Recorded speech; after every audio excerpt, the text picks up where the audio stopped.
Hey everybody, how's it going? My name is Judah, and welcome to the start of, hopefully, a new series on the basics of computer programming, or coding. So this series is going to be teaching the complete beginner basics, just to kind of give you a good introduction so you can go and do programming your own way, um, not the way somebody else is kind of teaching you.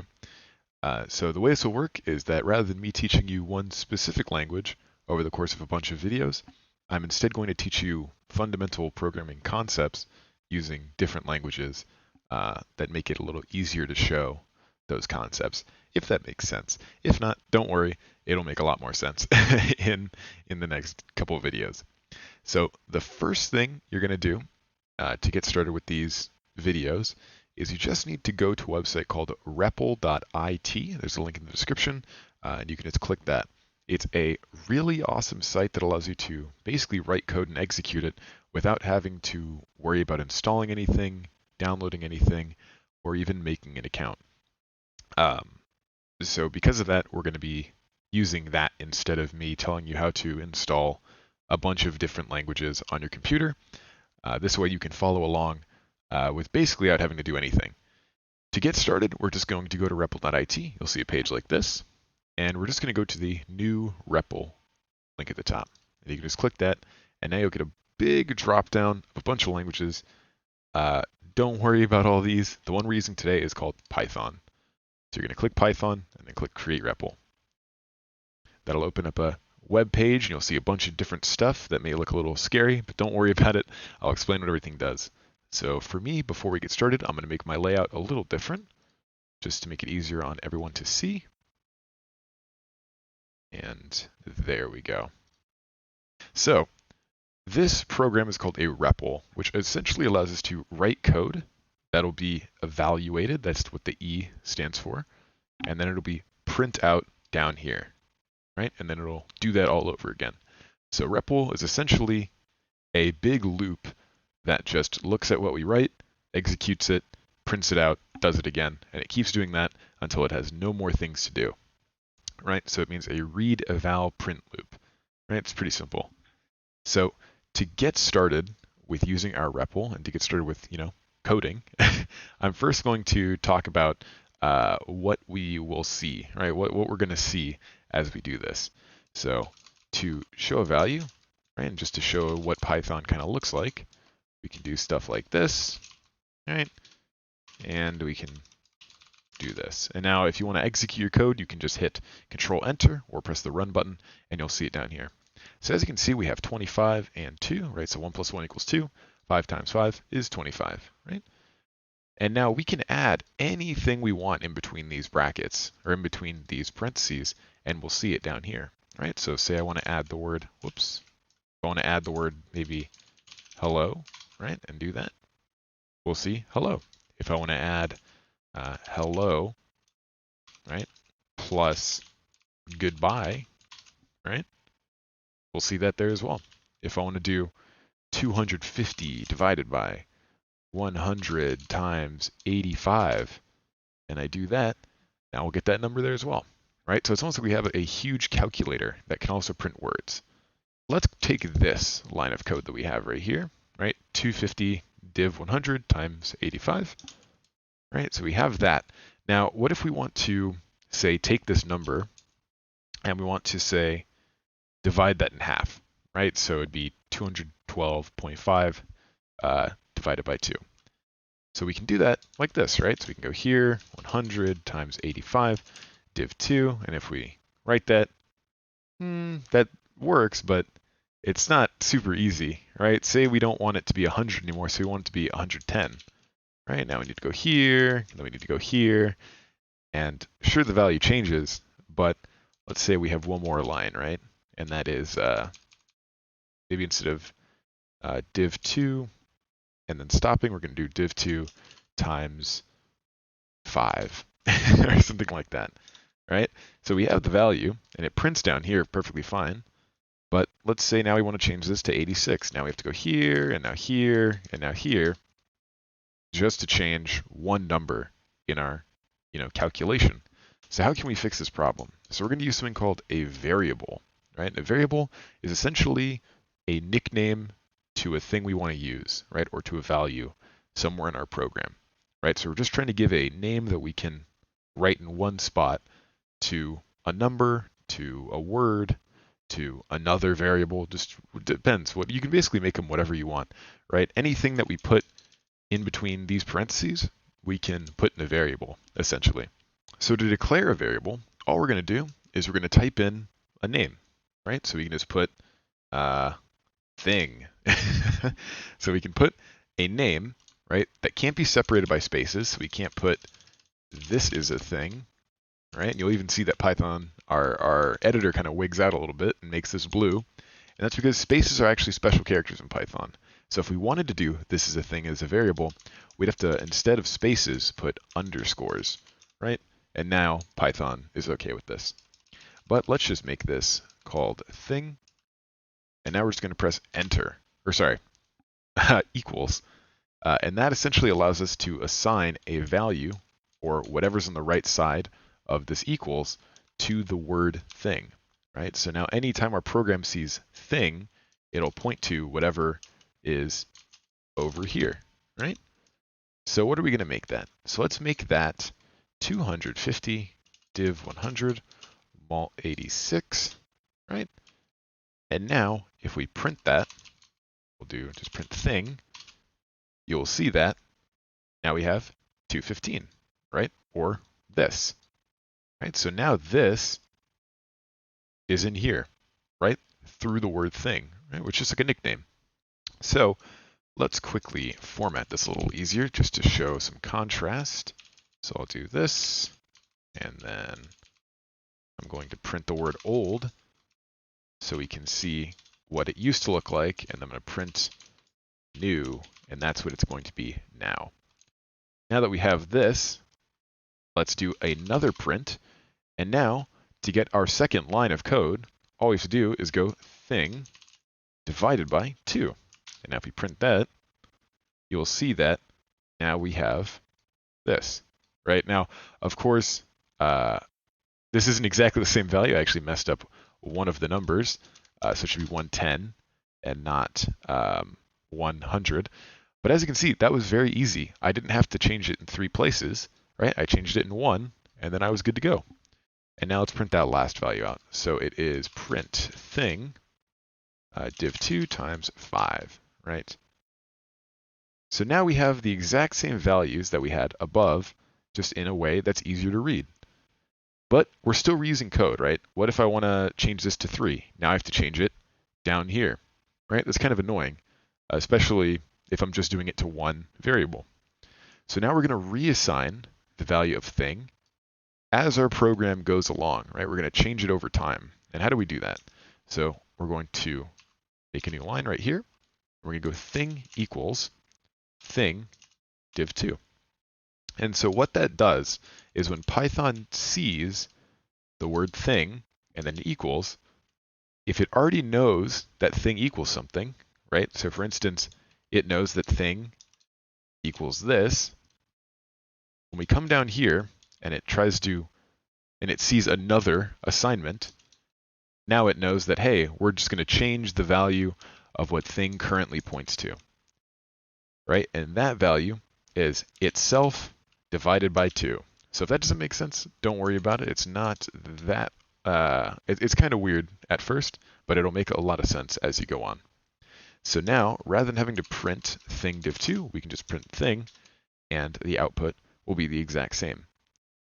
Now let's handle our case right here, right? So now we're going to do thing equals thing times 5, right? Because now thing, when it gets to here, it equals 250 div 110 times 86 div 2, right? So it's kind of this really big expression or really big calculation by the time it gets down here. Then when it gets here, we want to multiply whatever this was by 5, right? So just like how we did up here. So now we can remove this bit of code, press enter, and now we see the exact same thing we saw up here, but in a way that's a little easier to read and a little easier to see. Right now, this is not the greatest way to do this, but it is much better than, you know, just writing out the exact same expression. Because now if we want to change 86, we only have to do it in one place, right? So 79, and now that'll change our value. If we want to change a 2 to a 3, we do it in one place, press enter, that changes the value. If we want to change 5, we do it in one place, and that changes the value. So rather than having to change things in multiple places, we can change them in one, and we're good to go. So that's why variables are super useful at the end of the day, because we can do stuff like this without having to rewrite a bunch of code. And it's also more readable, so people looking at your code will be able to understand things a little easier. All right, so let's move on really quick. Let's use a variable to do a person's introduction, right? So let's say a person's trying to introduce themselves at a workplace or whatever, right? Who cares? So let's make a variable called name, and we're going to name that Jim, right? And let's do a variable called age. That's going to equal the 32. Why not? And now let's do how many days he's been alive, right? So maybe he's a kind of a weird guy. He wants to tell everybody how many days he's been alive. Who knows? So we're going to do days alive equals 365. Whoops, if I can type, times age. All right, so now that we have everything assigned, all of our variables and our days alive, let's introduce Jim to everybody, right? So we'll make a new print statement, and in between these double quotes, we will put, hello, my name is name, I'm age, years old, I've been alive for days alive. Days. Right? Now, if we run our code, you're going to see something. Hello, my name is name. I'm 8 years old. I've been alive for days alive days, right? Why isn't it replacing these values with these, right? We're telling Python, right? These look the same for the most part. Well, that's because we're putting this in something called a string. So strings are kind of fancy in Python in the way that whatever you put in them will be, you know, exactly how you put it in there for the most part. There's a few cases where that's not exactly true, but for this case, that's all you have to worry about. So whenever we put the word name, right, this name and this name are exactly the same, right? So Python doesn't know what to do, and it's also in a string. So Python goes, you know what, whatever's in there, pass it through. I'm not even going to look at it. It's none of my business, right? It's not my problem, right? So how do we get Python to put the values that we have up here inside a string?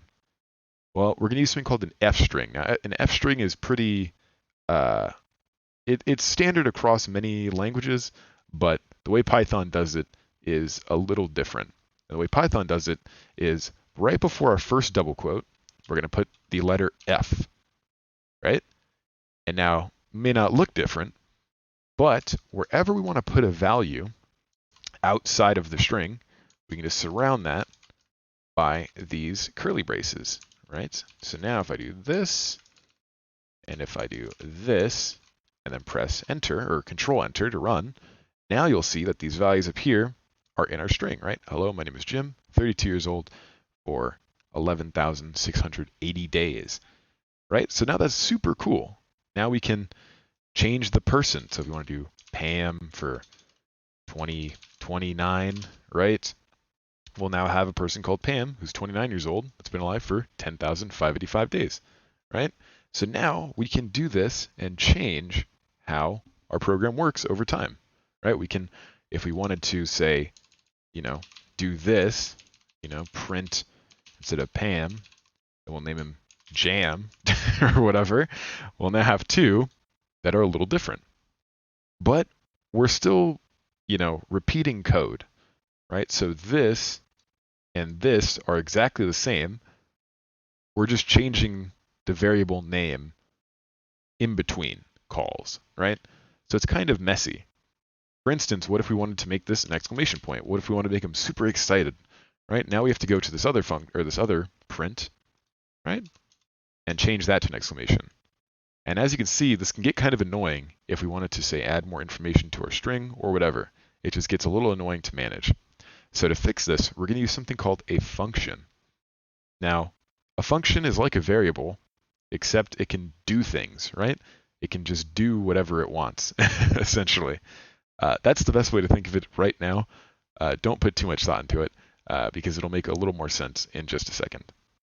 So to assign a function, we're going to basically do it almost the exact same way as a variable, except we're going to use a special keyword in Python, and that keyword is def, or define. That's essentially what it's short for. And we're essentially telling Python, hey, define this thing as a function, and whatever is inside this function's body, that's what's going to happen when we call it. So we're going to make a function called sayName, and it will follow the exact same sort of limitations that naming variables follows, right? So underscores, no spaces, stuff like that. And then we're going to put an empty block of parentheses, right? So an opening one and a closing one. REPL will close it for you automatically, so you don't have to worry. And then to close it off, or to finalize our function definition, we're going to make a colon, or we're going to put a colon.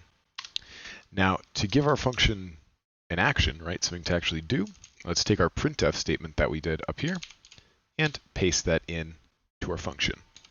Now, if we run it, we're going to get an error.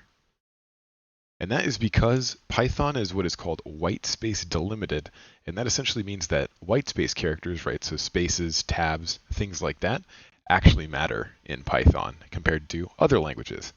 So when you define a function, Python expects anything inside that function's body to be tabbed by 1, right? At least by 1. So for instance, if I wanted to put another print, right, that just said maybe hello, it would need to be like this. It would need to be at the same tab as the one above it, right, which is just one tab over. If I put it like this, or even like this, Python will think, oh, let me remove this J. Python will think that the body of sayName ends after this, and that this is not a part of the function, if that makes sense, right? And you can even see over here how if I click this little button, it tries to minimize the body of the function, and this isn't included. But if I do it like this, now it is. So hopefully that makes a little sense.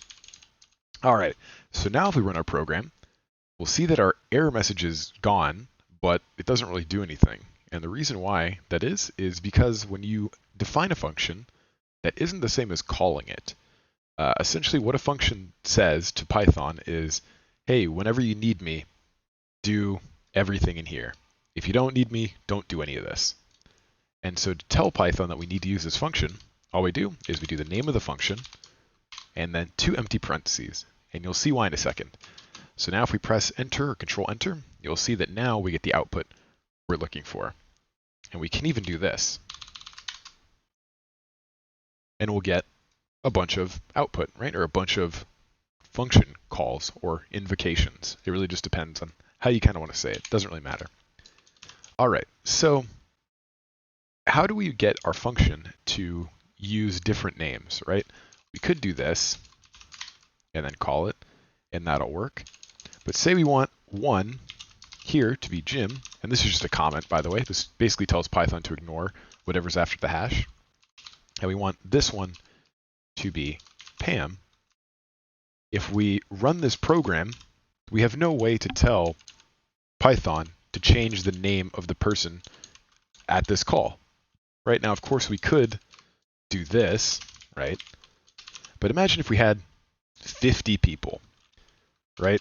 I don't think it's a great idea to do this a whole bunch, or however we would do it, right? I think that that's not a great way to do it. So let's give our function something called arguments. And what arguments are is they allow us to change the information inside our function from the outside. So they can basically allow us to change how our function works from the outside in, if that makes sense. So to give a function arguments inside these empty parentheses, all we do is we put some names of things. So in our case, we want name and age to be arguments to this function. And we'll actually calculate days alive inside the function to make it a little easier. So all we're going to do that is we're going to go name, comma, age.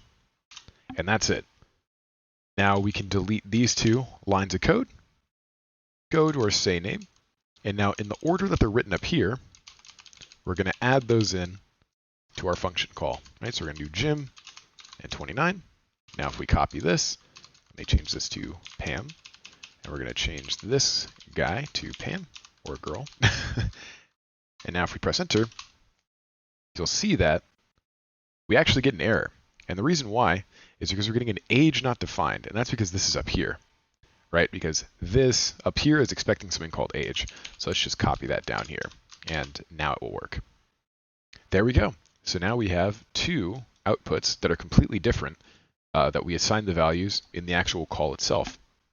So overall, this is a much easier way to do this and much more maintainable, because now we can edit our function to do essentially whatever we want and not have to worry about, you know, having a variable called person name or something like that, right? Like, we don't have to do anything like that. We can just write it down here when we actually need the function to be called, right? And I can make this one as well, right? We'll do like that, and it'll work the exact same way. Now, the cool thing about functions is that they're not limited. So if I wanted to, I could also call a function inside this function. So for instance, say name doesn't really sound like a function that should calculate how many days somebody's been alive, right? That sounds like that should be the job for another function, right? So if we define a new one, we're going to call it, I don't know, days alive, and we'll put an argument age. Inside this, we're going to use another special keyword called return. And what return says is, hey, whoever calls this function should get a value back, right? Rather than just like printing a value or doing something else, they should get something in return when they call this. So in our case, we're going to do 365 times age. And now you might see what piece of code what we're replacing, and that is this. So we're going to take this out and go days alive and then age. And we're going to put, I don't know, number of days. There we go. Number of days. Just to make it a little more clear of what we're doing. Now if we press enter, you'll see that the exact same thing happened as last time, right? So it's the exact same output, but we're making it a little easier to work with. Because say, for instance, what if we want to handle, I don't know, leap years or a different calendar system, right? Who knows what we want to deal with in this function. But now we have the ability to, without flooding this say name function with a bunch of random stuff to properly calculate like how many days somebody's been alive. So now that we have this, we could even go here and just write the exact same thing a bunch of times, right? And there we go. So if we wanted to print it 10 times, we could do this, right? This is totally a thing we could do. But let's say we misspelled their age, misspelled their age. So let's say we got their age wrong, or it's a new year, so their age is different, right? Of course we could, you know, come in here and then, you know, go down and then, you know, do this and try to change it manually if I can, you know, type properly, right? But now we have a problem where we're updating the same value in a bunch of different places, right? And that's a big problem. So now we're going to do something called looping. And what looping allows us to do is it allows us to repeat an action as many times as we want. So rather than having to call the exact same function, right, or like this, 10 times to do what we want, we can call it once and then loop over that thing 10 times. So to do that, we're going to use a special keyword in Python called for. And what for means is for whatever thing we need to loop over, do the action however many times. So in this case, we're going to do for I in range 10. And what this essentially means is do something 10 times. That's all that means, right? And I is what iteration we're on, or what loop we're on. Because let's say we're doing something and we want to change the output on the 5th iteration, or like the 5th time we do something. That's how we basically keep track of that. And this could be anything. We could change this to iteration. We could change this to X. We could change this to N. We could change it to whatever. The name itself doesn't matter. All that matters is this in range and then this number right here. All right, so now we're going to do for I in range, say underscore name, Dwight, if I can type that properly, and then 31. Now we press enter. Boom, same output, but now we have it in one line of code rather than 10 lines of code. So if a year passes and they are now 32, we can just change it in one spot, and now everything gets updated. All right, so now let's try to apply what we've learned. So I'm going to give you a challenge, and you can pause the video and then try to do it yourself, and then afterwards watch how I implement it, and we'll compare, and if we have the same output, then awesome. If not, don't worry about it. So without copying, right, without copying or repeating code, write something that prints hello 10 times. All right, so without copying or repeating code, write something that prints the word hello 10 times. All right, so pause and then come back and let's see. All right, so hopefully you were able to write something, or hopefully you gave it a shot. If not, don't worry, I'm about to implement it right now and we can see how it works together. So, quick note. Notice how I said write something, right? I didn't say write a function. I didn't say write a program. I said write something. That's so you can basically try to tackle this problem without having to be stuck to a strict set of rules, right? So if you wanted to write a function called printx that prints something 10 times, or say you wanted to just do a for loop that prints something 10 times, whatever, that's essentially what I wanted to give you the option to do. So in our case, we're going to make a function called print underscore x that's going to take an integer or a number of times to print, and it's going to take a string value, right? Or something that we want to print out. So what we're going to do is we're going to go for I in range number of times, right? So for however many times we need to do this, print string, and that's it. So now we can call print x, and we're going to do 10 times and hello. Now if we press enter, you will see we get hello 10 times. And that's basically it.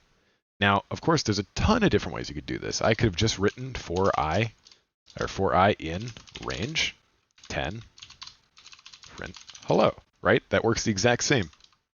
I could have also done for I in 1, 2, 3, 4, 5, 6, 7, 8, 9, 10 print hello. So all of these things work the exact same, as you can see. A couple I don't recommend, but they all work the exact same, right? So that was the goal, is to just give you some sort of challenge to do this. So if you did, awesome. If you didn't, well, just keep working at it. You'll get it eventually. It's definitely something that takes a little bit of practice to get, so don't worry about it too much. All right, so just to recap what we've done, or what we've learned. We've learned what a variable is, right? So let me make that a comment. What a variable is, right? Something that stores a value that we can use later, right? Essentially a nickname to a thing, right? Essentially a nickname to a value slash thing. We've learned also what a function is, like a variable, but can do multiple things, right? Because we can make a function do whatever we want. We can basically have a function, like a 400-line function if we wanted to. That's perfectly acceptable, and those totally exist. So a function is essentially a variable that we can call and make it do whatever we want, right? That's kind of how you can think about it. It's not exactly that, but for lack of a better explanation right now, that's basically what it is. And then finally, we've learned what loops are. What loops are, right? And loops essentially allow you to repeat an action however many times, right? So repeat an action however many times. right? Or repeat actions however many times. So that's essentially the basics of programming. You essentially know all the basics to try to make a program. Now, of course, we haven't gone over conditionals or types or things like that. Those will come in the next tutorial or in the next guide or next video. But what we've covered is something that allows you to write very trivial programs. So hopefully you learned something in this, and I will see you all in the next one.